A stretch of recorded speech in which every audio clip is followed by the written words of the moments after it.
সচিবালয়ের একজন সাধারণ দালাল যে কমিশনের বিনিময়ে মানুষের যে কোনো সমস্যার সমাধান করে দেয়। সাধারণ দালাল হলেও তার হাত অনেক ওপরের মহল পর্যন্ত।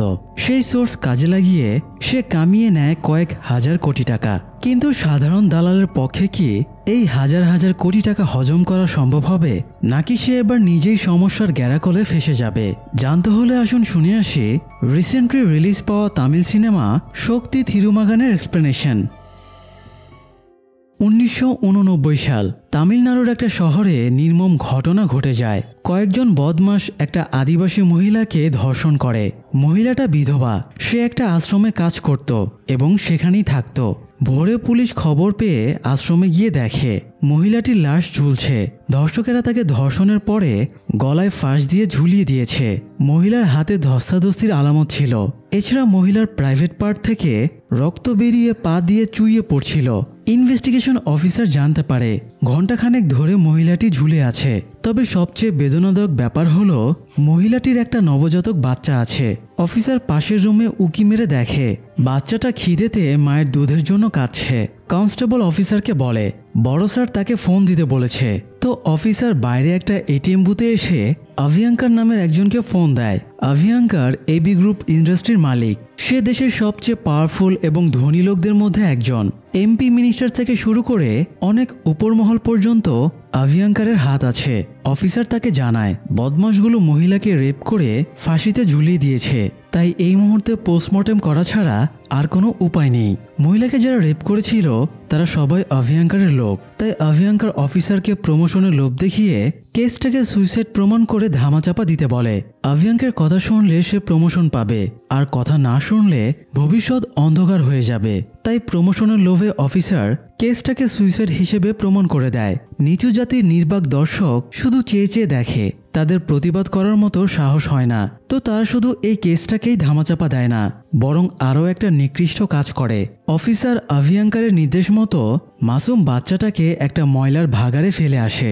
বাচ্চার কান্নার আওয়াজে আশেপাশে থাকা হায়েনা শকুনেরা আনন্দে ডাকতে শুরু করে।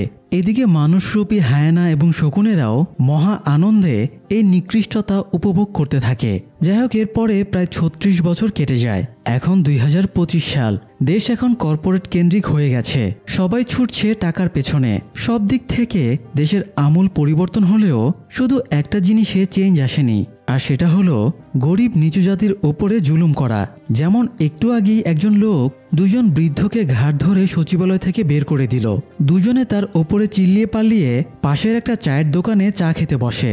চাওয়ালা কি সমস্যা জিজ্ঞেস করলে একজন অপরজনকে দেখিয়ে জানায় ওর নাম শিবামানি, সে গ্রামে থাকে।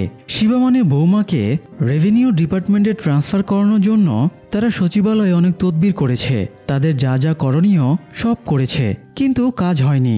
অবশেষে এইচআর মিনিস্টারের পিএ তাদেরকে অফার দেয়। চিফ মিনিস্টারের পিএ তার অনেক ক্লোজ। তাকে 40 লক্ষ টাকা দিলে সে সেটেল করে দেবে এবং রেভিনিউ ডিপার্টমেন্টে ট্রান্সফারের ব্যবস্থা করে দেবে। এইচআর মিনিস্টারের পিএর কথা শুনে উপস্থিত সবাই মুখ বিকৃত করে বলে মিনিস্টারের পিএর নাম নাগেন্দ্রন, সম্পর্কে আবার সে মিনিস্টারের শালা। তার চেয়ে বড় কথা, সে অনেক বড় বাটপার। তাই শিবামানিকে সবাই টাকার কথা ভুলে যাবার পরামর্শ দেয়। নাগেন্দ্রনকে টাকা দেওয়া মানে সেই টাকা আগুনে ফেলে দেওয়া। এসব শুনে শিবামানি কাঁদতে শুরু করে। তখন চাওয়ালা তাকে কিট্টু নামের একজনের সাথে দেখা করতে বলে। নর্মালি কিট্টু সচিবালয়ে ছোট পদে চাকরি করে, তবে কিট্টুর আসল কাজ হলো দালালি। কিট্টুর জজ, মিনিস্টার, সচিব থেকে শুরু করে ওপর মহলের প্রায় সবার সাথেই ভালো কানেকশন আছে। কিট্টু যে কোনো সেটেলমেন্ট নিমিষেই করে দিতে পারে। এই জন্য চাওয়ালা তাদের কিট্টুর সাথে যোগাযোগ করতে বলে। তারা কিট্টুর অফিস খুঁজে তার সাথে দেখা করে। সব শোনার পরে কিট্টু বলে রেভিনিউ ডিপার্টমেন্ট সিএম এর আন্ডারে, তাই তাদের সরাসরি সিএম এর পিএ কে টাকা দেওয়া উচিত ছিল। এইচআর মিনিস্টারের পিএ কে টাকা দেওয়াটা তাদের অনেক বড় ভুল ছিল। তবে কিট্টুর কাজই তো সব সমস্যার সমাধান করা। এই জন্য সে ভরসা দিয়ে বলে সে তাদের 40 লাখ টাকা উদ্ধার করে দেবে, বিনিময়ে তাকে 10 লাখ টাকা কমিশন দেওয়া লাগবে। আর কোনো উপায় না থাকায় তারা কিট্টুর কথা মেনে নেয়। এরপরে সারাদিন কিট্টুর বিভিন্ন সেটেলমেন্ট করেই কেটে যায়। সে প্রথমে নিউজিল্যান্ডের একজন ব্যবসায়ীর ডোনেশনের কথা বলে একজন গুরুজিকে হাত করে। এরপরে সিএম এর স্ত্রীকে একটা সুন্দর মূর্তি পাঠিয়ে তাকে খুশি করে। এছাড়া সিএম এর স্ত্রী গুরুজিকে খুব ভক্তি করত, তাই সে গুরুজির মাধ্যমে সিএম এর স্ত্রীকে শিবামানির দেওয়া ঘুষের টাকার ব্যাপারে বলে। দুপুরে খাবার সময়ে সিএম এর স্ত্রী সিএমকে এই ব্যাপারে জানায়। এরপরে কথাটা আরেক মিনিস্টারের কানে যায়। সেখান থেকে কথাটা পার্টির হায়ার অথরিটির কানেও চলে যায়। সামান্য রেভিনিউ ডিপার্টমেন্টের পোস্টের জন্য এইচআর মিনিস্টারের পিএ 40 লক্ষ টাকা ঘুষ নিয়েছে। কথাটা বেশ সিরিয়াস হয়ে ওঠে। তখন পার্টি থেকে সেই মিনিস্টারকে ফোন দিয়ে বকাঝকা করা হয়। এমনকি এইচআর মিনিস্টারকে এই দায় দিয়ে অন্য ডিপার্টমেন্টে ট্রান্সফার করে দেওয়া হয়। এছাড়া আইজি এবং ডিস্ট্রিক্ট কালেক্টর জড়িত থাকায় তাদেরকেও ট্রান্সফার করে দেওয়া হয়। পরিস্থিতি বেগতিক দেখে লাস্টে বাধ্য হয়ে পিএ টাকা নিয়ে কিট্টুর বাড়িতে উপস্থিত হয়। সেখানে কিট্টু আগে থেকেই শিবামানিকে ডেকে এনেছিল। কিট্টু টাকা গুনে দেখে 8টা নোট কম আছে। সে পিএকে এই ব্যাপারে বললে পিএ হাত জোর করে কাঁদো কাঁদো হয়ে বলে সে কাল সকালেই বাকি টাকা দিয়ে দেবে। এতে সবাই বুঝে যায় সাধারণ কর্মচারী হয়েও কিট্টুর হাত কতখানি লম্বা। তো যাই হোক, কিট্টুর সচিবালয়ে অনেক প্রভাব ছিল। সে সচিবালয়ে ঢুকলে সবাই এত সম্মান করত, মনে হতো কোনো সচিব ভেতরে ঢুকছে। যেসব সমস্যা কোর্টে গিয়েও সমাধান হতো না, সেসব কাজ কিট্টুর কাছে আসলেই সমাধান হয়ে যেত। এছাড়া পুলিশের বিভিন্ন পদের অফিসারেরাও কিট্টুর সাহায্য নিতে বাধ্য হতো। যেমন একজন অফিসার সাইবার ক্রাইমে ট্রান্সফার নিতে চায়, এই জন্য সে কিট্টুকে এসে হাত করে। কিট্টু আইজির সাথে কথা বলে তাকে ট্রান্সফারের ব্যবস্থা করে দেয়। আবার কোনো একজন রিটায়ার্ড জাজের কালো টাকা সাদা করতে হবে, কিট্টু নিমিষেই সেটা করে দেয়। এভাবে কিট্টু সবার কাছেই নিজের প্রভাব খাটাতে থাকে। তবে সে একটা জায়গায় এসে কিন্তু ধরা। এবি গ্রুপ অফ ইন্ডাস্ট্রির মালিক মানে সে বদমাস আভিয়াঙ্কারের যে কোনো প্রয়োজনে সে পিয়নের মতো হুকুম মানে। কিট্টু নিজের কাজ নিয়ে ব্যস্ত ছিল। তখন আভিয়াঙ্কারের বউ তাকে ফোন দিয়ে বলে আজকে বাড়িতে পুজো আছে, অ্যারেঞ্জমেন্টের জন্য বড় একটা লিস্ট বানানো হয়েছে। কিট্টু এসে যেন সেগুলোর সব অ্যারেঞ্জ করে দেয়। কিট্টু জানায় সে সময়ের আগেই পৌঁছে যাবে। তো আভিয়াঙ্কারের বাড়িতে যাবার আগে কিট্টু আরেকটা সেটেলমেন্টে যায়। কয়েকজন পুলিশ অফিসার একটা রিয়েল এস্টেট ডিল নিয়ে খুব ঝামেলা করছিল। যদিও পুলিশের সাথে আগেই ডিল ফাইনাল হয়েছিল, তবুও তারা ঝামেলা করছিল। তাই কিট্টু সেখানে গিয়ে অফিসারকে কয়েকটা চড় থাপ্পড় মেরে দেয়। এরপরে আইজিকে দিয়ে ফোন করে ব্যাপারটা সেটেল করে দেয়। সাধারণ সচিবালয়ের কর্মচারীর হাতে মার খেয়ে অফিসারও প্রতিজ্ঞা করে সে এর প্রতিশোধ নেবেই। তো সন্ধ্যায় কিট্টু আভিয়াঙ্কারের বাড়িতে যায়। সে পুজোর জন্য সমস্ত প্রয়োজনীয় জিনিসপত্র নিয়ে আসে। এরপর সে আভিয়াঙ্কারের কাছে গিয়ে জানায় সব অ্যারেঞ্জমেন্ট ঠিকঠাক হয়েছে। আভিয়াঙ্কার তার ওপরে বেশ খুশি হয়। রাতে আভিয়াঙ্কারের বেশ কয়েকজন বিজনেসম্যানের সাথে মিটিং ছিল। কিট্টু তাদেরকে ড্রিঙ্ক সার্ভ করে। আভিয়াঙ্কার কোনো একটা নতুন প্রজেক্ট নিয়ে আলোচনা করছিল। কিট্টু ড্রিঙ্ক সার্ভ করার পরে আরও কিছুক্ষণ দাঁড়িয়ে তাদের আলোচনা শুনে নেয়। এরপরে সে বেরিয়ে আসে। পরের দিন কিট্টু একটা কুটির শিল্পের জন্য লাইসেন্স নিতে যায়। কলোনির মহিলাদের একদমই উপার্জন নেই, তাই তাদেরকে স্বাবলম্বী করার জন্য কিট্টু একটা কুটির শিল্প প্রতিষ্ঠান বানায়, যাতে সেখানে কাজ করে তারা আয় উপার্জন করতে পারে। এরপরে সে সচিবালয়ে আসে। সচিবালয়ের সামনে বসে সে পত্রিকা পড়ছিল। তখন সে কয়েকজন মহিলাকে একজন স্টাফের সাথে ঝামেলা করতে দেখে। মহিলাদের মাঝে নীল শাড়ি পরা একজনকে দেখে তার মনে ধরে যায়। কিট্টু তার সহকারী মারানের দিকে ইশারা করলে কি সমস্যা দেখার জন্য মারান সেখানে যায়। মহিলাদের সাথে কথা বলে জানা যায় এরা ক্ষুদ্র ঋণের জন্য আবেদনপত্র জমা দিয়েছিল। আবেদন পাশ হওয়ার জন্য এই স্টাফ তাদের কাছে ঘুষ নিয়েছিল, কিন্তু তবুও সে কাজ করে দেয়নি। মারান নীল শাড়ি পরা মেয়েটার সাথে কথা বলে জানতে পারে তার নাম ভীমলা। 2 বছর আগে তার ডিভোর্স হয়েছে। যদিও সে ভালোবেসে বিয়ে করেছিল, কিন্তু বিয়ের পর তার স্বামী ক্রমাগত যৌতুকের জন্য চাপ দিতে থাকে, তাই সে ডিভোর্স দিয়ে দেয়। এখন ভীমলা স্বাবলম্বী হবার চেষ্টা করছে। মারান ভীমলার ফোন নম্বরটা নিয়ে নেয় এবং কিট্টুর কাছে এসে সব জানায়। কিট্টু ঠিক করে সে ভীমলাকে হেল্প করবে। যাই হোক, পরের দিন কিট্টুর কাছে খবর আসে তার পরিচিত এক লোকের ছেলে মারা গেছে। কিট্টু ছেলেটার বাড়িতে খোঁজ নিতে গিয়ে জানতে পারে ছেলেটা স্কুলে পড়ে। স্কুলের সুইমিং পুলে তার লাশটা পাওয়া গেছে। কর্তৃপক্ষ বলছে সে পানিতে ডুবে মারা গেছে, তবে ছেলেটার পরিবার দাবি করছে স্কুলের প্রিন্সিপাল ছেলেটাকে টর্চার করে মেরে ফেলেছে, তাই হত্যা ধামাচাপা দিতে তাকে সুইমিং পুলে ফেলে দিয়েছে। কিট্টু সহকারীর কাছে জানতে পারে স্কুলের প্রিন্সিপাল আভিয়াঙ্কারের শালা। প্রিন্সিপাল ছেলেটার সাথে যা অন্যায় করেছে তাতে অবশ্যই তার সাজা হওয়া উচিত, কিন্তু আইনি প্রসেসে কিট্টু তার কিছুই করতে পারবে না। এই জন্য সে অন্য প্ল্যান করে। প্রথমে সে নার্কোটিক্স ডিপার্টমেন্টের রাভি রাজন নামের এক দুর্নীতিগ্রস্ত পুলিশ অফিসারের সাথে যোগাযোগ করে। সে রাভি রাজনকে বলে এক্স এমএলএর ছেলে মার্ডারের কেসে জেলে আছে, তার অপরাধটা নিজের মাথায় নিয়ে নেবে। আমার এরকম একজন ছেলেকে প্রয়োজন। তবে এই ক্ষেত্রে সবচেয়ে বেটার হয় কোনো নেশাখোরকে পেলে। অনেক নেশাখোর আছে যারা নেশা করে লাইফ নষ্ট করে ফেলছে। এরকম একটা ছেলেই আমার প্রয়োজন। ড্রাগের কেসে 7 বছরের জেল হয়, আবার খুনের কেসেও 7 বছরের জেল হয়। তাই এরকম একটা ছেলেকে এনে দিতে পারলে আপনাকে 15 লাখ টাকা দেব। টাকার অঙ্ক শুনে রাভি রাজান রাজি হয়ে যায়। গতদিনই তারা 3 জন নেশাখোরকে ধরেছিল। তাদের ভেতরে একজনকে সে কিট্টুর হাতে তুলে দেয়। কিট্টু ছেলেটাকে বোঝায় তার লাইফ এমনিও শেষ, তাই সে যদি কিট্টুর কাজ করতে রাজি হয় তবে সে ছেলেটার পরিবারকে অনেক টাকা দেবে। এটা শুনে ছেলেটা রাজি হয়ে যায়। আসলে কিট্টু অফিসার রাভি রাজানকে মিথ্যা বলেছিল। সে ছেলেটাকে দিয়ে প্রিন্সিপালকে খুন করাতে চাইছিল। তাই পরের দিন কিট্টু ছেলেটাকে স্টুডেন্ট সাজিয়ে স্কুলে পাঠায়। প্রিন্সিপালের আশীর্বাদ নেবার জন্য সে অফিস রুমে ঢোকে এবং সুযোগ বুঝে প্রিন্সিপালকে খুন করে দেয়। এরপরে পুলিশ ছেলেটাকে গ্রেপ্তার করলে সে জানায় প্রিন্সিপাল তাকে বলাৎকার করছিল, এই জন্য সে প্রিন্সিপালকে খুন করেছে। শালার মৃত্যুতে আভিয়াঙ্কার বেশ ক্ষেপে যায়। সে আসল মাস্টারমাইন্ডকে খুঁজতে পুরো ফোর্স লাগিয়ে দেয়। এদিকে রাভি রাজান কিট্টুর ট্রিক্স জানতে পেরে ঘাবড়ে যায়। কিট্টু তাকে ভুজুং বাজুং বুঝিয়ে মুখটা বন্ধ রাখতে বলে আর ভরসা দেয় আভিয়াঙ্কার এসব ব্যাপারে কিছুই জানতে পারবে না। পরের দিন ভীমলা কিট্টুর সাথে দেখা করে এবং নিজের সিচুয়েশন বুঝিয়ে তার কাছে একটা চাকরি চায়। কিট্টু তার কুটির শিল্পের কারখানায় ভীমলাকে কাজ দেয়, পাশাপাশি থাকার জন্য একটা রুমও দেয়। এভাবে বেশ কিছুদিন কেটে যায়। ভীমলার গুণ দেখে কিট্টু তার প্রতি আরও দুর্বল হয়ে যায়। ভীমলাও মনে মনে কিট্টুকে পছন্দ করত, তাই তারা হঠাৎ সিদ্ধান্ত নিয়ে বিয়ে করে ফেলে। তাদের বিবাহিত জীবনও সুন্দর কাটছিল। একদিন সকালে কিট্টু খেতে বসেছিল, তখন তার কাছে দিল্লি ম্যাডামের মানে ক্যাবিনেট মিনিস্টারের পিএ ভেঙ্কটমূর্তির ফোন আসে। সম্পর্কে সে দিল্লি ম্যাডামের ভাতিজাও হয়। ভেঙ্কটমূর্তি কিট্টুর সাথে আর্জেন্ট দেখা করতে চায়। কিট্টু দেখা করতে রাজি হলে ভেঙ্কটমূর্তি কিট্টুর বাড়িতে এসে দেখা করে।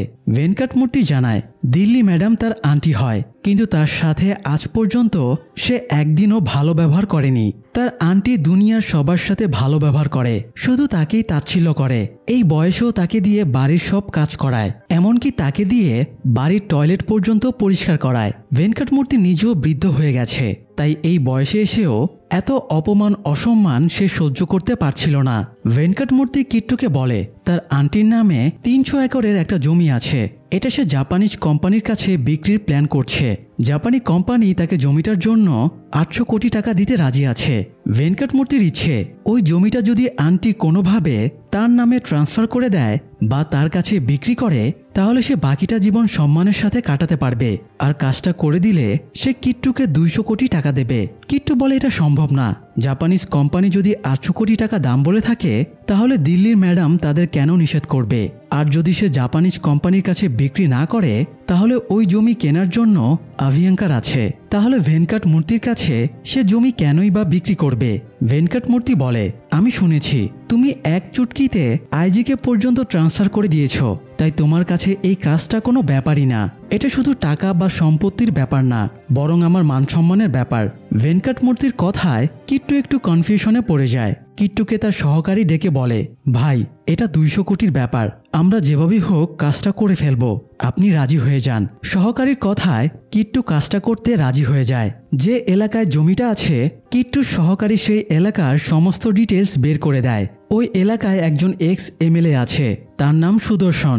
সে দিল্লি ম্যাডামেরই পার্টির লোক। 27 বছর ধরে সে এই পার্টিতে রাজনীতি করছে। যতদিন ক্ষমতায় ছিল এমএলএ সুদর্শন প্রচুর লুটেপুটে খেয়েছে। কাছের লোক বলতে তার একজন চাচাতো ভাই আছে, সেই সুদর্শনের সমস্ত কাজ সামলায়। তো কিট্টু এবার এই এক্স এমএলএকে টার্গেট করে। সে পরের দিনই স্ত্রীকে হানিমুনের কথা বলে ওই এলাকায় চলে যায়। দিল্লি ম্যাডামের পিয়ের কাছের লোক শোনার পরে ওরা সবাই কিট্টুকে অনেক সমীহ করে। রাতে কিট্টু সুদর্শন সহ আরও অনেকের সাথে আড্ডায় বসে। তখন গল্পে গল্পে তারা জানায় জাপানিজ একটা কোম্পানি দিল্লি ম্যাডামের জমি দেখতে এসেছিল, খুব শীঘ্রই সেটা বিক্রি হয়ে যাবে। তখন কিট্টু তার ট্রিক্স খাটায়। সে সুদর্শনকে বোঝায় দিল্লি ম্যাডাম বিক্রি করবে, জাপানি কোম্পানি কিনবে, এখানে আপনার তো কোনো লাভ হলো না। যদি এখান থেকে কিছু টাকা কামাতে চায় তাহলে কোর্টে পিটিশন দায়ের করেন। এমন পিটিশন দায়ের করবেন যাতে কোর্টে প্রমাণ হয় এই জমিগুলো বিক্রি করলে কৃষকের ক্ষতি হবে। সুদর্শন ওপরে এমন ভান ধরে যেন সে কিট্টুর কথাকে গুরুত্ব দিচ্ছে না, কিন্তু পরের দিন সকাল হতেই সে কোর্টে গিয়ে পিটিশন দায়ের করে দেয়। সে পিটিশনে উল্লেখ করে এখানে প্রজেক্টে কাজ শুরু হলে কৃষকদের অনেক ক্ষতি হয়ে যাবে, তাদের কৃষিকাজ ব্যাহত হবে। পিটিশন দায়েরের পরে প্রেস এসেও সুদর্শনকে জিজ্ঞাসাবাদ করে, ফলে সেটা নিউজে প্রচার হয়ে যায়। এই নিউজটা দিল্লি ম্যাডামের কাছেও পৌঁছে যায়। সুদর্শন সারা জীবন দিল্লি ম্যাডামের গোলামি করেছে, অথচ আজ সে তারই বিরুদ্ধে যাচ্ছে। এটা দেখে দিল্লি ম্যাডাম হতবাক হয়ে যায়। এদিকে কিট্টু এবার সেকেন্ড ট্রিক্স খাটায়। সে সুদর্শনের ভাই কবিরকে হাত করে। সে কবিরকে বোঝায়, তোমাকে একটা গোপন কথা বলছি, এটা তুমি আর কাউকে বলবা না। ওপর মহলে তোমার ভাইয়ের রেপুটেশন নষ্ট হয়ে গেছে, তাই তারা এখানে নতুন কাউকে প্রতিনিধি বানাতে চাইছে। আমি তাদের কাছে তোমার নামটা সাজেস্ট করেছি। নেক্সট টাইম তুমি এখানকার এমএলএ হবে, তাই কেউ যদি তোমাকে ফোন দিয়ে এই ব্যাপারে জিজ্ঞেস করে তুমি হ্যাঁ বলে দেবে। কথাগুলো শুনে কবির খুশিতে গদমদ হয়ে যায় আর কিট্টুর ফাঁদে পা দিয়ে ফেলে। এরপরে কিট্টু চিফ সেক্রেটারিকে ফোন দিয়ে বলে, স্যার একটা গোপন নিউজ পেলাম, সুদর্শন পার্টি ছেড়ে দিচ্ছে। আপনি ওর ভাই কবিরের কাছে ফোন দিয়ে শিওর হয়ে নেন। তো চিফ সেক্রেটারি এবার কবিরকে ফোন দিয়ে জিজ্ঞেস করে সুদর্শন পার্টি ছেড়ে দিচ্ছে কিনা। প্রশ্নের উত্তরে কবিরও বলে দেয় সুদর্শন এরকমই চিন্তা ভাবনা করছে। এটা শুনে চিফ সেক্রেটারি সোজা দিল্লি ম্যাডামের কাছে যায় এবং ব্যাপারটা জানিয়ে দেয়। দিল্লি ম্যাডাম টেনশনে পড়ে যায়, তার গোলাম এখন তাকেই লাথি মারছে, তার মানে সে নিশ্চয়ই বড় কোনো প্ল্যান করছে। এদিকে কিট্টু আর কবির সুদর্শনের কান ভাঙানি দিয়ে বলে পার্টি থেকে তাকে বের করে দেওয়া হচ্ছে। এটা শুনে সুদর্শনের মাথা খারাপ হয়ে যায়। কিট্টু সুদর্শনের রেগে থাকার পুরো সুযোগটা কাজে লাগায়। সে একজন মিনিস্টারকে ফোন দিয়ে সুদর্শনের সাথে কথা বলিয়ে দেয়। সুদর্শন যেহেতু রেগেছিল তাই সে উঁচু গলায় মিনিস্টারের সাথে কথা বলে আর হুমকি দেয় দিল্লি ম্যাডামের জমিতে জাপানি প্রজেক্ট হচ্ছে, সে এই প্রজেক্টে বাগড়া দেবে। সুদর্শনের সাথে কথা বলে এবার মিনিস্টারের মনে হয় সে হয়তো সত্যি পার্টি ছেড়ে দিচ্ছে এবং দিল্লি ম্যাডামের বদনাম করতে চাইছে। এই জন্য মিনিস্টার দিল্লি ম্যাডামকে ফোন করে ব্যাপারটা জানায়। তারপরে কিট্টু থার্ড ট্রিক্স কাজে লাগায়। সে গুন্ডা দিয়ে সুদর্শনকে খুন করিয়ে দেয়। এতে সব সন্দেহ চলে যায় দিল্লি ম্যাডামের দিকে। সবাই ধারণা করে দিল্লি ম্যাডামের জমি বিক্রিতে ঝামেলা করাতে সে সুদর্শনকে মেরে ফেলেছে। দিল্লি ম্যাডাম এবার সব দিক থেকে বেকায়দায় পড়ে যায়। তাই সে পরামর্শ নেবার জন্য আভিয়াঙ্কারকে ফোন করে। আভিয়াঙ্কার বলে এই মুহূর্তে দিল্লি ম্যাডামের নামে জমিটা রাখা রিস্ক হয়ে যাবে। যেহেতু জমিটাকে নিয়েই এত কন্ট্রোভার্সি, তাই জমিটা দিল্লি ম্যাডামের নামে থাকলে তার অনেক রেপুটেশন নষ্ট হবে। এই জন্য আভিয়াঙ্কার জমিটা অন্য কারো নামে ট্রান্সফার করতে পরামর্শ দেয়। দিল্লি ম্যাডাম জমিটা আভিয়াঙ্কারের নামে ট্রান্সফার করতে চায়, কিন্তু যেভাবে মিডিয়া জমির ব্যাপারটা নিয়ে কাটাছেড়া চলছে তাতে আভিয়াঙ্কার এই ঝামেলায় ইনভলভ হতে চাইছিল না। আবার কোনো এমপি বা মন্ত্রীও জমিটা এই মুহূর্তে নেবে না। তাই আভিয়াঙ্কার জমিটা ভেঙ্কটমূর্তির নামে ট্রান্সফার করে দিতে বলে। যেহেতু ভেঙ্কটমূর্তি দিল্লি ম্যাডামের অনুগত, তাই আপাতত তার নামে জমিটা ট্রান্সফার করে দিয়ে পরবর্তীতে আবার নিজের নামে ব্যাক করে নিয়ে নেবে। তো এরপরে দিল্লি ম্যাডাম ভেঙ্কটমূর্তিকে ফোন করে জানায় নেক্সট দিনে তার নামে জমি ট্রান্সফার করা হবে। কথাটা শুনে ভেঙ্কটমূর্তির আনন্দ আর ধরে কে। এত কঠিন কাজটা কিট্টু জাস্ট 2 দিনে করে ফেললো। যাই হোক, কাজ হয়ে যাবার পরে ভেঙ্কটমূর্তি কিট্টুকে ডিল মোতাবেক 200 কোটি টাকা দিয়ে দেয়। কিন্তু এদিকে লাস্ট কয়েকদিনে ঘটা ঘটনাগুলো দিল্লি ম্যাডাম কিছুতেই হজম করতে পারছিল না। সে আবারও আভিয়াঙ্কারের পরামর্শ নেবার জন্য ফোন দেয়। সে আভিয়াঙ্কারকে বলে আমার সবকিছু কেমন যেন মাথার উপর দিয়ে যাচ্ছে। আমার পায়ের নিচে পড়ে থাকা এমএলএ আমার বিরুদ্ধে কেস করার সাহস পেল কিভাবে? আর হঠাৎ করে তাকে এমন একটা সময় খুন করা হলো, আমি নিজের জমি পিএর নামে ট্রান্সফার করতে বাধ্য হলাম। ফলে রাতারাতি আমার পিএ কয়েকশো কোটি টাকার মালিক হয়ে গেল। তাই এর মাঝে নিশ্চয়ই বড় কোনো রহস্য লুকিয়ে আছে। আভিয়াঙ্কার পরামর্শ দেয় আপনি জাপানিজ কোম্পানির সাথে ডিল ক্যান্সেল করে দেন। এসব কিছু যদি শুধুমাত্র জমির জন্য হয় তাহলে প্রজেক্ট বন্ধ হয়ে গেলে ওই জমির মূল্য 800 কোটি থেকে ডিরেক্ট 30 কোটিতে নেমে যাবে। আভিয়াঙ্কারের পরামর্শ মতো দিল্লি ম্যাডাম প্রজেক্টটা বন্ধ করে দেয়। তখন ভেঙ্কটমূর্তি আবারও কিট্টুর কাছে আসে এবং বলে ওই জমিটা নিয়ে লাভের বদলে আমার আরও লস হয়ে গেল। জাপানিজ কোম্পানি প্রজেক্ট বন্ধ করে দেওয়ায় ওটার মূল্য এখন মাত্র 30 কোটি টাকা, অথচ কাজের জন্য তোমাকেই দিতে হয়েছে 200 কোটি টাকা। তাই 30 কোটির ওপরে নিজের কমিশন রেখে বাকি টাকা আমাকে ফেরত দাও। যদিও ভেঙ্কটমূর্তির দাবিটা অযৌক্তিক, তবুও কিট্টু একটু টু শব্দ না করে কমিশনের 200 কোটি টাকা ভেঙ্কটমূর্তিকে ফেরত দিয়ে দেয়, কারণ কিট্টুর আরও বড় কোনো প্ল্যান ছিল। তো যাই হোক, কয়েকদিন পরে আভিয়াঙ্কার কয়েকজন পলিটিক্যাল লিডারের সাথে কথাবার্তা বলছিল। তখন একজন কিট্টুর কথা তোলে এবং বলে আপনার শীর্ষ কিন্তু আপনার চেয়ে কম না। কথাটা শুনে অভিয়াঙ্কার একটু অবাক হয়। তখন লোকটা জানায় রিসেন্টলি কিট্টু ভেঙ্কটমূর্তির সাথে ডিল করে হিউজ পরিমাণ কমিশন পেয়েছিল, কিন্তু ভেঙ্কটমূর্তি আবারও টাকাটা ব্যাক চাওয়ায় সে হাসি মুখে টাকাটা ব্যাক করে দিয়েছে। পাশ থেকে আরেকজন বলে ওঠে এমএলএর মার্ডারের পেছনেও কিট্টুরই হাত ছিল। এসব শুনে অভিয়াঙ্কার বলে কিট্টু তো সচিবালয়ের টুকটাক দালালি করে বেড়ায়, সে এত কিছু কিভাবে সামলাবে। তখন পাশ থেকে আরেকজন বলে ওঠে তার জানা মতে কিট্টু অন্তত 8 জন জাজের ইলিগাল টাকা পয়সা সামলায়। সে মুহূর্তের ভেতরে যে কোনো অ্যামাউন্টের কালো টাকা সাদা করে দেবার ক্ষমতা রাখে। এসব শুনে অভিয়াঙ্কার বুঝতে পারে এতদিন কিট্টুকে নিজের আন্ডারে কাজ করিয়েও সে তার ব্যাপারে কিছুই জানতে পারেনি। সে কিট্টুর ব্যাপারে জানার জন্য অস্থির হয়ে ওঠে। এই জন্য সে টাস্ক ফোর্সের স্পেশাল অফিসার রাম পান্ডেকে ডেকে আনে এবং আনঅফিসিয়ালি কিট্টুর ব্যাপারে ইনকোয়ারি করার নির্দেশ দেয়। ইনকোয়ারি করার সময় জানা যায় কিট্টু আইজিকে ট্রান্সফার করিয়েছে। এটা শুনে অভিয়াঙ্কারের মাথা খারাপ হয়ে যায়। সে কিছুতেই বুঝতে পারছিল না আইজির মতো পাওয়ারফুল একটা পদবীর অফিসারকে সে কিভাবে ট্রান্সফার করালো। এছাড়া কিট্টুর বিভিন্ন লোকের সাথে সেটেলমেন্টের ব্যাপারগুলো সামনে চলে আসে। সে একজনকে 2.5 কোটি টাকার বিনিময়ে রেলওয়েতে কন্ট্রাক্ট পাইয়ে দিয়েছে। পুরো শহরে সিএম এর মাধ্যমে 86টা ওয়াইন শপের লাইসেন্স পাইয়ে দিয়েছে। এভাবে ইনকোয়ারিতে বেরিয়ে আসে কিট্টু এখন পর্যন্ত প্রায় 6,236 কোটি 24 লাখ টাকার কমিশন খেয়েছে। টাকার অঙ্ক শুনে সবার মাথায় বজ্রপাত হবার মতো অবস্থা হয়। সামান্য পিয়ন বা কেরানি হয়ে এত বড় স্ক্যামের রেকর্ড আর কারো নেই। তবে ইনকোয়ারিতে এটাও বেরিয়ে আসে কিট্টুই অভিয়াঙ্কারের শালা অর্থাৎ প্রিন্সিপালকে হত্যা করিয়েছে। এবার অভিয়াঙ্কার তার ওপরে প্রতিশোধ পরায়ণ হয়ে ওঠে। এছাড়া কিট্টু বেশ কয়েকজন মিনিস্টার এবং ঊর্ধ্বতন অফিসারদেরও ক্ষতি করেছিল। তাই সবাই মিলে কিট্টুকে সাহায্য করার কথা ভাবে। কিন্তু সমস্যা হলো কিট্টুর বিরুদ্ধে লিগ্যাল কোনো প্রমাণ ছিল না। তাছাড়া চিফ মিনিস্টার পর্যন্ত কিট্টুর সাথে জড়িত ছিল। তাই তার বিরুদ্ধে প্রমাণ জোগাড়ের জন্য তারা কিট্টুর কাছের লোকেদের ধরে আনে। এছাড়া তারা কিট্টুকেও তুলে আনে। যদিও কিট্টু পালানোর চেষ্টা করেছিল, তবে লাভ হয় না। আইজি এবং একজন মিনিস্টার কিট্টুকে একটা সিক্রেট জায়গায় আটকে রেখে জিজ্ঞেস করে 6,236 কোটি টাকা সে কোথায় রেখেছে। কিট্টু বলে আমার নামে এফআইআর দায়ের করেন, আমি তখন আপনাদের টাকার কথা বলবো। এটা শুনে মিনিস্টার রেগে যায়, কারণ তারা লিগালি স্টেপ নিতে গেলে অনেক এমএলএ মিনিস্টার সরকারি কর্মকর্তারা ফেসে যাবে। কারণ কিট্টুর এই হাজার হাজার কোটি টাকা আয়ের উৎস তো তারাই।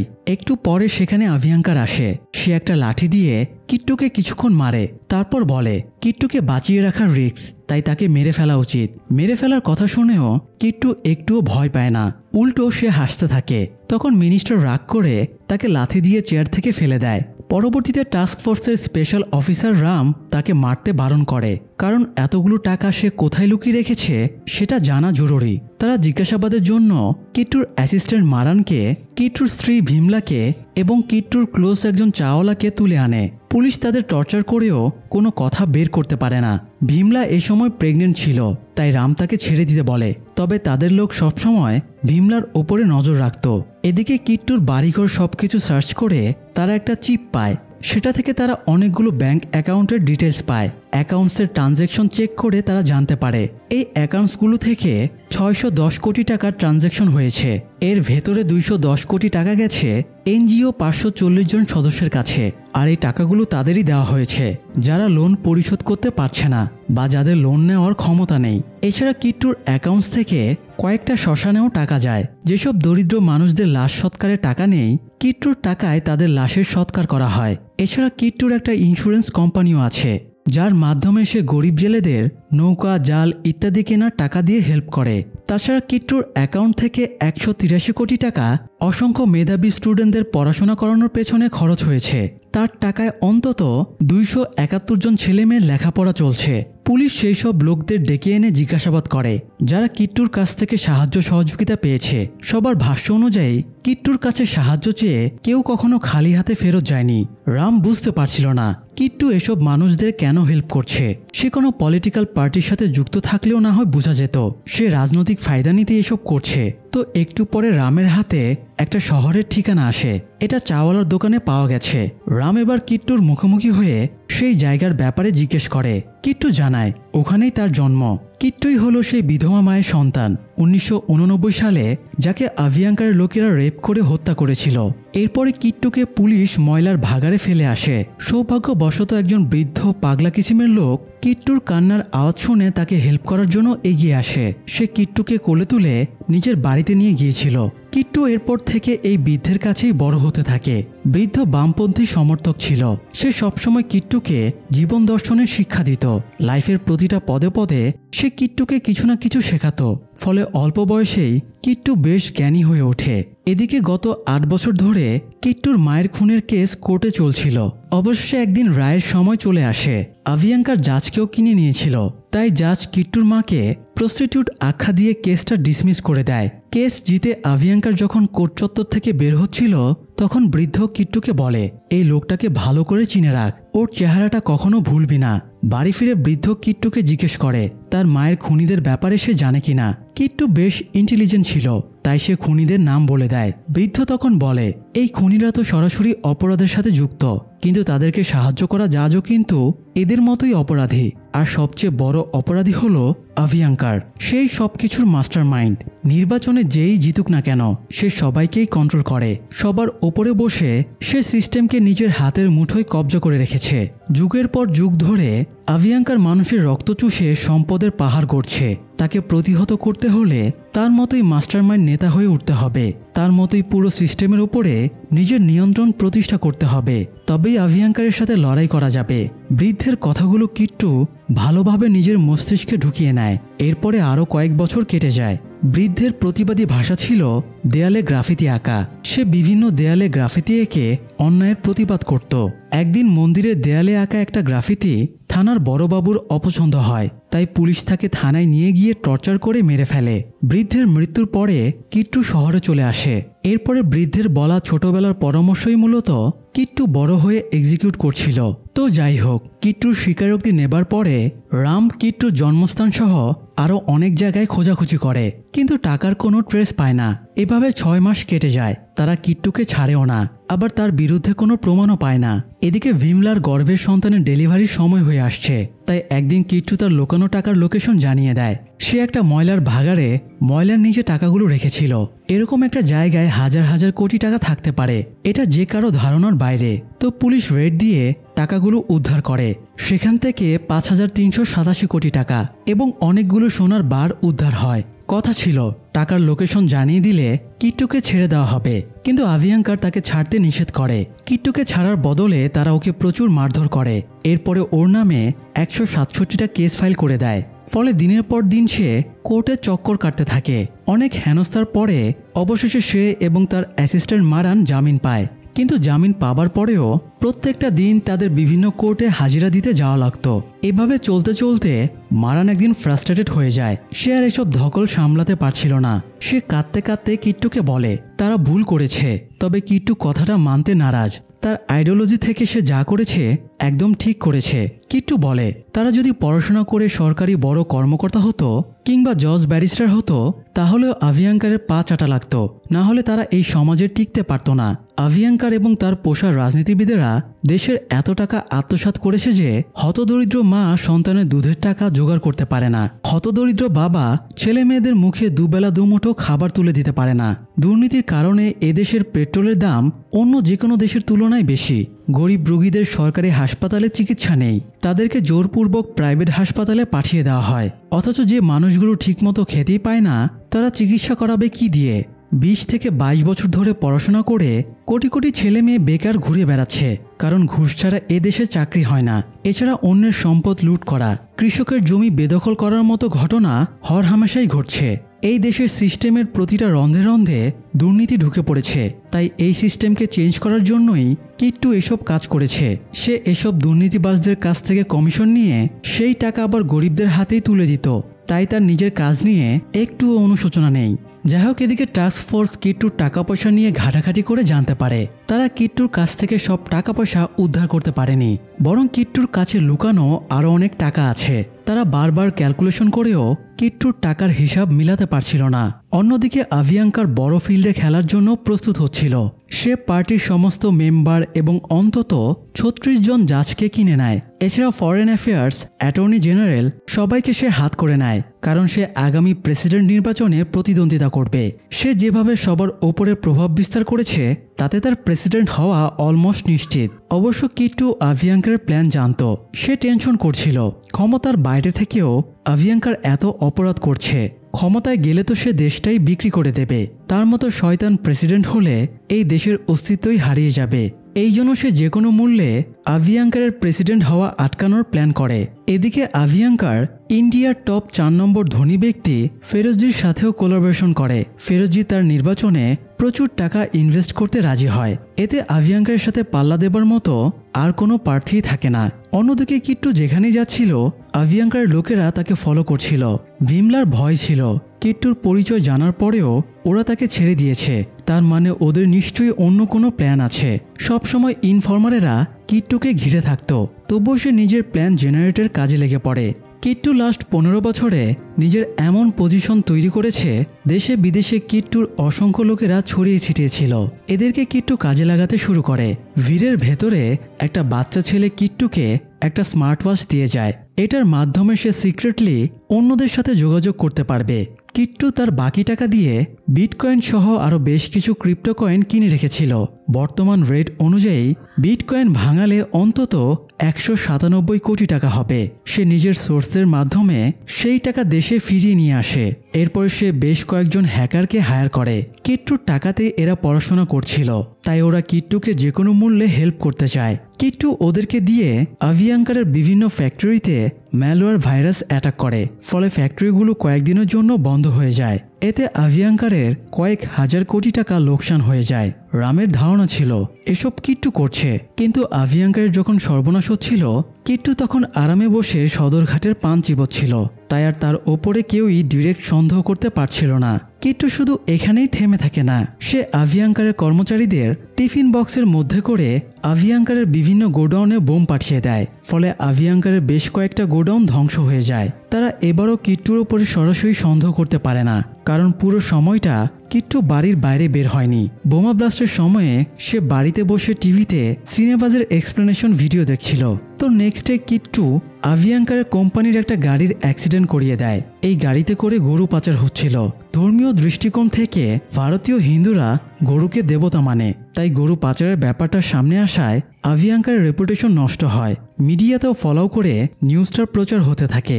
আভিয়াঙ্কার দিল্লি ম্যাডামকে ফোন করলে দিল্লি ম্যাডাম জানায় আভিয়াঙ্কারের টেনশনের কিছু নেই, রাতে আইপিএল ম্যাচ আছে, সবাই আইপিএল নিয়ে ব্যস্ত হয়ে যাবে, কেউ আভিয়াঙ্কার নিউজটা দেখবেই না। তবুও আভিয়াঙ্কার দিল্লি ম্যাডামকে একটু বকাঝকা করে, তাই দিল্লি ম্যাডাম রামকে ফোন করে কিট্টুকে অ্যারেস্ট করার নির্দেশ দেয়। যদিও আইনিভাবে সে কিট্টুকে অ্যারেস্ট করতে পারবে না, তবুও নেত্রীর কথা শুনে সে কিট্টুকে অ্যারেস্টের জন্য সবাইকে অ্যালার্ট করে দেয়। কিট্টু একটা টঙে বসে চা খাচ্ছিল, তখন পুলিশ তাকে গ্রেপ্তার করতে আসলে সে ফাইট ব্যাক করে এবং সবাইকে মেরে পালিয়ে যায়। এরপরে কিট্টু তার নেক্সট মুভ দেয়। সে একজন কলগালের মাধ্যমে ফেরোজজির ছেলে আমিরকে কিডন্যাপ করিয়ে নেয়। এরপরে কিট্টু ফেরোজজিকে ফোন দিয়ে বলে, শুনেছি আপনি আভিয়াঙ্কারের নির্বাচনে এমপিদের কেনার জন্য ৮,০০০ কোটি টাকা দিয়েছেন, আপনাকে আপনার ৮,০০০ কোটি টাকা ফেরত দেওয়া হবে। বিনিময়ে আভিয়াঙ্কার যেন প্রেসিডেন্ট নির্বাচনের লিস্ট থেকে বাদ পড়ে যায়। বাই চান্স ও যদি প্রেসিডেন্ট হয়ে যায় তাহলে আপনার ছেলেকে আমরা মেরে ফেলবো। ফেরোজজি এবার খেপে গিয়ে আভিয়াঙ্কারকে ফোন দিয়ে গালাগাল করে এবং বলে এই ৮,০০০ কোটি টাকা বাদ দিলেও লাস্ট ৩ বছরে আভিয়াঙ্কারের পার্টির জন্য সে অন্তত ৮ লাখ কোটি টাকা খরচ করেছে, তাই যদি তার ছেলের কিছু হয়ে যায় তাহলে সে আভিয়াঙ্কারের অবস্থা খারাপ করে দেবে।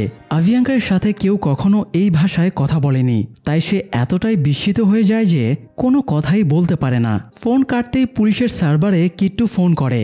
রাম কিট্টুকে অফার দেয়, সে যদি ফেরোজজির ছেলেকে ফিরিয়ে দেয় তাহলে 8,000 কোটি টাকা কিট্টুর অ্যাকাউন্টে ট্রান্সফার করে দেওয়া হবে। পাশাপাশি তার পছন্দ মতো দেশে সেফ এক্সিট দেওয়া হবে। কিট্টু রামকে তাচ্ছিল্য করে বলে, একজন ধনী ব্যক্তির ছেলেকে উদ্ধারের জন্য তুমি পুরো প্রশাসন এবং ডিফেন্স মিনিস্ট্রিকে কাজে লাগিয়ে দিয়েছ। 8,000 কোটি টাকার ডিল অফার দিচ্ছ, অথচ এর সামান্য যদি তুমি সাধারণ মানুষদের জন্য করতে তাহলে দেশটা বদলে যেত। তুমি যে মানুষটার হয়ে কাজ করছো ভেবে দেখো সেটা সঠিক করছো না ভুল করছো। এই বলে কিট্টু ফোন কেটে দেয়। তারপরে কিট্টু তার নেক্সট মুভের জন্য রেডি হয়। সে তার হ্যাকারকে দিয়ে দেশের সমস্ত টিভি চ্যানেলের কন্ট্রোল নিয়ে নেয় এবং নিজের ভাষণ টেলিকাস্ট করে। সে 213 GB ডেটা ফাইল পুরো দেশের মানুষের সাথে শেয়ার করে। এর ভেতরে 18,000 পৃষ্ঠার PDF ফাইলও আছে। কিট্টু লাস্ট 12 বছর দালালি করে যত ইনফরমেশন জোগাড় করেছে, যতজনের সাথে লেনদেন করেছে, সমস্ত ইনফরমেশন এতে দেওয়া ছিল। এছাড়া সে দুর্নীতিবাজদের সমস্ত দুর্নীতির কথাও প্রমাণসহ এই ফাইলে উল্লেখ করেছে। সে এই ফাইলের অ্যাক্সেস সবাইকে দিয়ে দেয়। পাশাপাশি সে ভাষণ দিয়ে সবার কাছে দেশের সিস্টেমের ভুলগুলো ধরিয়ে দেয়। এছাড়া সে আভিয়াঙ্কারের মুখোশও খুলে দেয়। কিট্টুর টেলিকাস্টের পরে রাজনৈতিক নেতারা জরুরি মিটিংয়ে বসে আর পার্টির ইমেজ বাঁচানোর জন্য তারা আভিয়াঙ্কারকে নির্বাচনী প্রেসিডেন্ট পদ থেকে সরিয়ে দেয়। এদিকে টাস্ক ফোর্সের টিম কিট্টুর লোকেশন ট্র্যাক করে ফেলে। কিট্টু এমন একটা জায়গায় আছে যেটা দ্বিতীয় বিশ্বযুদ্ধের সময়ে মিলিটারি বেস ছিল। এই জায়গাটা ব্যাংকার হিসেবে ইউজ হতো আর এই জন্য এই ব্যাংকারের চারপাশে অসংখ্য টানেল রয়েছে। একদিন এরকম সিচুয়েশন আসবে ভেবে কিট্টু অনেক আগেই এই 12 একরের জায়গাটা কিনে রেখেছিল। কিট্টুকে ধরতে পুলিশ, টাস্ক ফোর্স, আর্মি সবাই চারিদিক থেকে জায়গাটা ঘিরে ধরে, কিন্তু তারা ব্যাংকারের ভেতরে ঢোকার পথ পাচ্ছিল না। যদিও একটা টানেল তারা পায়, কিন্তু সেখানে কিট্টু আগে থেকেই বোমা পুঁতে রেখেছিল, তাই বোমাটা ব্লাস্ট করলে তারা আরও ঘাবড়ে যায়। তারপরে কিট্টু রামকে ফোন দিয়ে বলে সে ফেরোজির ছেলেকে ফিরিয়ে দেবে, বিনিময়ে আভিয়াঙ্কারকে ব্যাংকারের ভেতরে পাঠাতে হবে। আর কোনো উপায় না থাকায় তারা সমঝোতার জন্য আভিয়াঙ্কারকে ব্যাংকারের ভেতরে পাঠিয়ে দেয়। ঠিক তখনই কিট্টুর লোকেরা ফেরোজির ছেলেকে রাস্তার পাশে সেফলি নামিয়ে দেয়। ব্যাংকারে ঢোকার পরে কিট্টু আভিয়াঙ্কারকে চেয়ারে বেঁধে দেয়। রাম কিট্টুকে ফোন করে জিজ্ঞেস করে আভিয়াঙ্কারের সাথে পার্সোনাল ঝামেলার জের ধরে কিট্টু এত কাহিনী কেন ঘটালো। আভিয়াঙ্কারের সাথে বোঝাপড়া করে কিট্টুর কি লাভ হবে। কিট্টু বলে 400 বছর আগে মাত্র 8 জন ইংরেজ এই উপমহাদেশে এসেছিল। এরপরে তারা নিজেদের আধিপত্য বিস্তার করতে শুরু করে। নবাব সিরাজউদ্দৌলাকে হারিয়ে তারা পুরো উপমহাদেশ কবজা করে নেয়। নবাবকে যেদিন গ্রেপ্তার করে টেনে নিয়ে যাওয়া হচ্ছিল তখন হাজার হাজার মানুষ দাঁড়িয়ে সেই দৃশ্য দেখছিল। সেদিন যদি প্রত্যেকে একটা করে পাথর ছুঁড়ে মারত তবুও ইংরেজরা পালানোর পথ খুঁজে পেত না। সেদিন কেউ প্রতিবাদ করেনি বলে তাদের 400 বছর ধরে ইংরেজদের দাস হয়ে থাকতে হয়েছে। বর্তমানেও আভিয়াঙ্কারদের মতো লোকেরা দেশের মানুষকে দাস বানিয়ে রেখেছে, তাদের জিম্মি করে রেখেছে। আজ যদি কেউ না কেউ এদের বিরুদ্ধে আওয়াজ না তোলে তাহলে শত শত বছর ধরে এই দেশের মানুষদের দাস হয়ে কাটাতে হবে। এই জন্যই মূলত কিট্টু একা এদের বিরুদ্ধে লড়াই নেমেছে। তো যাই হোক, আভিয়াঙ্কার এভাবে কিট্টুর সামনে ধরাশয়ী হয়ে বসে থাকার পরেও তার ভেতরে কোনো অনুশোচনা দেখা যাচ্ছিল না। সে তখনও টাকা এবং ক্ষমতার অহংকার দেখাচ্ছিল। সে কিট্টুকে মিনিস্টার বানিয়ে দেবারও লোভ দেখায়। তবে কিট্টু এই শয়তানের শয়তানি আজই শেষ করে দিতে চাইছিল। সে একটা তরবারি তুলে নিয়ে এক কোপে আভিয়াঙ্কারকে মেরে ফেলে। আভিয়াঙ্কারকে ভেতরে ঢোকানোর সময়ে তার ড্রেসে একটা অডিও চিপ লাগিয়ে দেওয়া হয়েছিল। এটার মাধ্যমে বাইরের ফোর্স বুঝতে পারে কিট্টু আভিয়াঙ্কারকে মেরে ফেলেছে। তাই আর্মি অফিসার গুলির নির্দেশ দিলে সেনারা ব্যাংকারে গুলি চালাতে শুরু করে। একটু পরে তারা ব্যাংকারে ঢুকে দেখে আভিয়াঙ্কারের লাশটা পড়ে আছে, তবে কিট্টু কোথাও ছিল না। এই ব্যাংকারের সাথে অনেকগুলো টানেলের কানেকশন ছিল। কিট্টু কোনো একটা টানেল দিয়ে বাইরে বেরিয়ে গেছে। এদিকে যেখানে কিট্টুর জন্ম হয়েছিল ঠিক একই জায়গায় ভীমলা কিট্টুর সন্তানেরও জন্ম দেয়। কিট্টু ভীমলা এবং সন্তানকে নিয়ে সেখান থেকে অজানা কোথাও পালিয়ে যায়। কিট্টু চলে যাবার পরেও একজন কর্মকর্তার কাছে ব্যাংক অ্যাকাউন্ট ডিটেলস পাঠিয়ে দেয়, যাতে এতদিন তার কাছ থেকে যেসব দরিদ্র মানুষ অনুদান পাচ্ছিল তারা যেন নিয়মিত টাকা পেতে পারে। সেই সাথে এই যুগের আরেক রবিনহুডের গল্পটা এখানেই শেষ হয়ে যায়। দর্শক, একটা দেশের সিস্টেমে দুর্নীতি ঢুকে গেলে সেই দেশের উন্নতি কখনোই সম্ভব না। আমাদের দেশে যত প্রাকৃতিক সম্পদ আছে, যত মানব সম্পদ আছে, তাই দিয়ে আমরা $ট্রিলিয়ন জিডিপি অর্জনের ক্ষমতা রাখি, কিন্তু দুর্নীতি আমাদের এগোতে দেয় না। তাই আমাদের কিট্টুর মতো একজনকে প্রয়োজন, যে ওয়ান ম্যান আর্মি হয়ে পুরো দেশের মানুষকে জাগিয়ে তুলবে। এরপরে সবাই মিলে দুর্নীতির কালো হাত ভেঙে একটা সুন্দর দেশ গড়ে তুলবে। আপনি কি হতে চান কিট্টুর মতো ওয়ান ম্যান আর্মি? আজ এ পর্যন্তই।